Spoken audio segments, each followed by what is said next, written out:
देशमुख पर शरद पवार के दावे को लेकर फडणवीस का पलटवार। फडणवीस ने उद्धव सरकार पर साधा निशाना, कहा गृहमंत्री अनिल देशमुख को लेकर जो दावा किया गया था वो सभी झूठे हैं। प्रेस कॉन्फ्रेंस के दौरान फडणवीस ने कहा 16 फरवरी से लेकर 27 फरवरी तक देशमुख घर में क्वारंटीन नहीं थे, बल्कि चार्टर्ड प्लेन से गृहमंत्री मुंबई आए थे।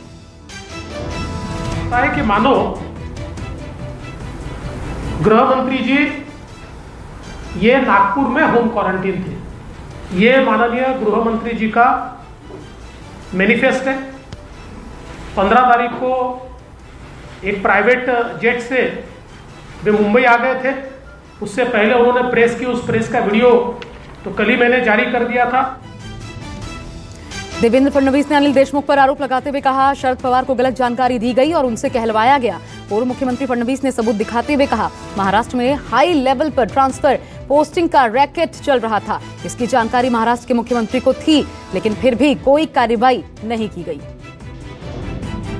3 GB का ये डेटा मेरे पास है कि जिसके अंदर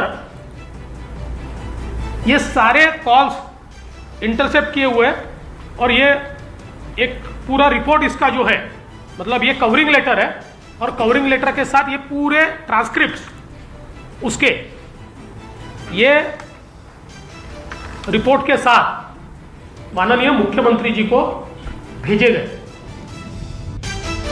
वसूली कांड में एनआईए के हाथ लगा बड़ा सबूत। छापेमारी में सचिन वाजे के ऑफिस से मिली सीक्रेट डायरी में 11 करोड़ के लेन देन का ब्यौरा कोड वर्ड में लिखा मिला। बताया जा रहा है डायरी में फंड्स के बारे में भी जिक्र है। एजेंसी को शक है कि ये वो फंड्स हैं जो बार, रेस्टोरेंट्स, पब से वसूले जाते थे। मुंबई के कई बार मालिकों ने बातचीत में माना पैसे की वसूली वाजे के नाम पर ही की जाती थी। कई बार मालिक के मुताबिक सबका रेट तय था। मुंबई में डिसाइड था किसको कितना देना है, जिसकी बाकायदा डायरी में एंट्री भी होती थी। वहीं एनआईए की टीम सचिन वाजे को लेकर मुंबई के ट्राइडेंट होटल पहुंची। जांच एजेंसी को शक है कि स्कॉर्पियो कांड की साजिश यहीं पर रची गई थी। अमरावती से निर्दलीय सांसद नवनीत राणा ने अरविंद सावंत और महाराष्ट्र सरकार पर निशाना साधा। कहा सदन में सवाल उठाने पर अरविंद सावंत ने मुझे कहा कि अब जेल जाने की बारी तुम्हारी। दरअसल महाराष्ट्र की अमरावती लोकसभा सीट से निर्दलीय सांसद नवनीत रवि राणा ने लोकसभा स्पीकर ओम बिरला को एक चिट्ठी भी लिखी है। इस चिट्ठी में उन्होंने शिवसेना सांसद अरविंद सावंत पर उन्हें धमकी देने का आरोप लगाया है। जब वॉकआउट करने लगे सभी सदन से तो अरविंद सावंत जी 2 सेकंड के लिए रुके और उन्होंने बोला अब तुम्हारी बारी है, तुम्हें जेल में भेजना है। जब उन्होंने ये कहा तो थोड़ी देर के लिए मैं एकदम शांत हो गई कि मुझे क्या पता समझ नहीं आया या मैं सुन नहीं पाई। तो मैंने पीछे मेरे कॉलीग बैठे थे, अच्छा वो उन्होंने सुना तो उनको मैंने पूछा कि आपने कुछ सुना क्या जो इन्होंने कहा। तो उन्होंने बोला यस नवनीत मैंने सुना। मैंने बोला क्या बोला उन्होंने। तो उन्होंने बोला कि अब आपकी बारी है, आपको जेल भेजना है। इधर पटना में बेरोजगारी और कानून व्यवस्था के मुद्दे पर आरजेडी ने विधानसभा का घेराव किया। पुलिस ने जब आरजेडी कार्यकर्ताओं को रोकने की कोशिश की तो उन्होंने पत्थरबाजी की और पुलिस बैरिकेडिंग तोड़ने की भी कोशिश की गई। हंगामा बढ़ता देख पुलिस ने जमकर लाठियां बरसाई, साथ ही वाटर कैनन का इस्तेमाल भी किया। खून की होली खेलना चाहते हैं नीतीश कुमार। यह नीतीश कुमार की निकम्मी सरकार, हाथों में चूड़ियां पहन लेना चाहिए नीतीश कुमार जी को। रोजगार वादा करके रोजगार नहीं देते। आज हमारा अधिकार है कि सरकार के किए गए वादों को जो है हम लोग याद दिलाएं सरकार को। कब दोगे रोजगार, कब भ्रष्टाचार खत्म होगा, कब गरीबी खत्म होगी। पश्चिम बंगाल के दक्षिण 24 परगना में गृहमंत्री शाह ने हुंकार भरी। दक्षिण 24 परगना में रैली के दौरान शाह ने दीदी पर जमकर प्रहार किए। गृहमंत्री शाह ने कहा प्रदेश में धड़ल्ले से गुंडा राज चल रहा है। राज्य में बीजेपी की सरकार बनने पर सबसे पहले एसआईटी का गठन कर सभी भ्रष्टाचारियों को जेल भेजा जाएगा। मोदी जी ने भेजा हुआ पाई का पैसा जिन्होंने चोरी किया है, एक एसआईटी बनाकर उनको जेल की सलाखों के पीछे डालने का काम ये भारतीय जनता पार्टी। असम चुनाव के लिए जेपी नड्डा ने बीजेपी का संकल्प पत्र जारी किया। संकल्प पत्र में बीजेपी ने 10 बड़े ऐलान किए। घोषणा पत्र लॉन्च करते हुए नड्डा ने कहा पिछले 5 सालों में हमारा उद्देश्य जाति, माटी और बेटी को सशक्त करना है। नड्डा ने असम की जनता से 2 लाख सरकारी नौकरियां और 1 लाख प्राइवेट सेक्टर में नौकरियों का ऐलान भी किया। साथ ही नड्डा ने कहा एनआरसी लागू करके घुसपैठियों को बाहर निकालने का काम करेंगे। बीजेपी का संकल्प पत्र जारी होने के बाद असम के मुख्यमंत्री सर्बानंद सोनोवाल ने कहा बीजेपी का संकल्प पत्र जनता के विश्वास को आगे बढ़ाएगा। साथ ही चुनावी माहौल में कांग्रेस पर हमला करते हुए सर्बानंद सोनोवाल ने कहा राहुल गांधी झूठे वादे करते हैं और कांग्रेस से देश की दुश्मन नंबर 1 है। सिलीगुड़ी में भाजपा के आईटी सेल में पुलिस का रेड अवैध रूप से कॉल सेंटर चलाने की शिकायत पर हुई छापेमार कार्रवाई। हालांकि स्थान से कुछ भी आपत्तिजनक नहीं मिला। वहीं इस मामले में बीजेपी ने तृणमूल पर आरोप लगाया, साथ ही चुनाव आयोग से शिकायत करने की बात भी कही। हालांकि तृणमूल के जिला अध्यक्ष ने सभी आरोपों का खंडन किया। आम आदमी पार्टी नेता सौरभ भारद्वाज ने केंद्र सरकार पर जमकर निशाना साधा। सौरभ भारद्वाज ने कहा, बीजेपी शासित कुछ राज्यों में तो शराब पीने की न्यूनतम उम्र 18 साल भी है। बीजेपी को झूठ की राजनीति आती है। उन्होंने आगे कहा, बीजेपी 11 शासित राज्यों में उम्र बढ़ाकर 25 कर दे, हम 30 साल कर देंगे।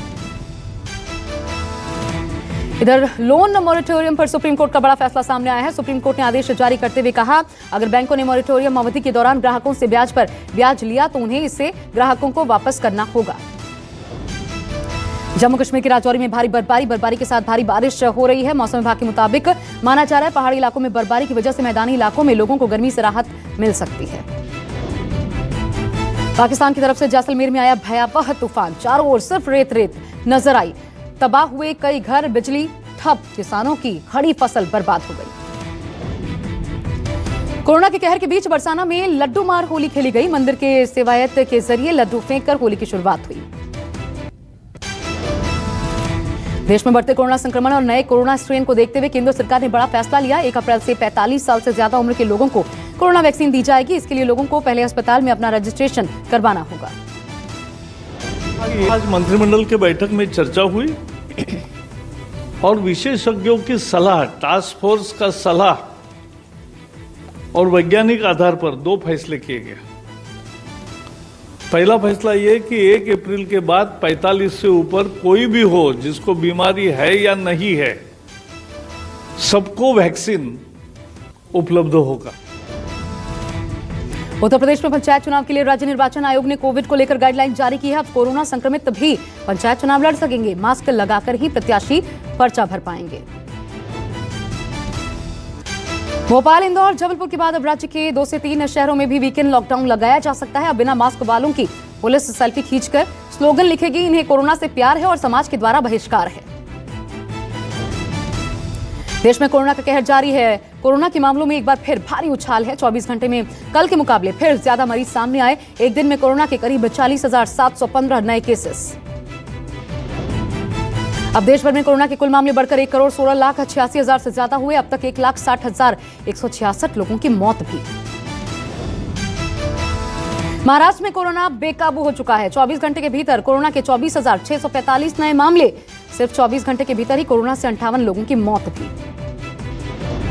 राजस्थान में कोविड प्रोटोकॉल तोड़ने पर पुलिस सख्त। 24 घंटे में 2300 से ज्यादा लोगों के चालान काटे। यूपी सरकार ने बढ़ते कोरोना केस को लेकर होली पर स्कूल बंद रखने का फैसला किया। यूपी में 1 से 8वीं तक के स्कूल 24 से 31 मार्च तक के लिए बंद।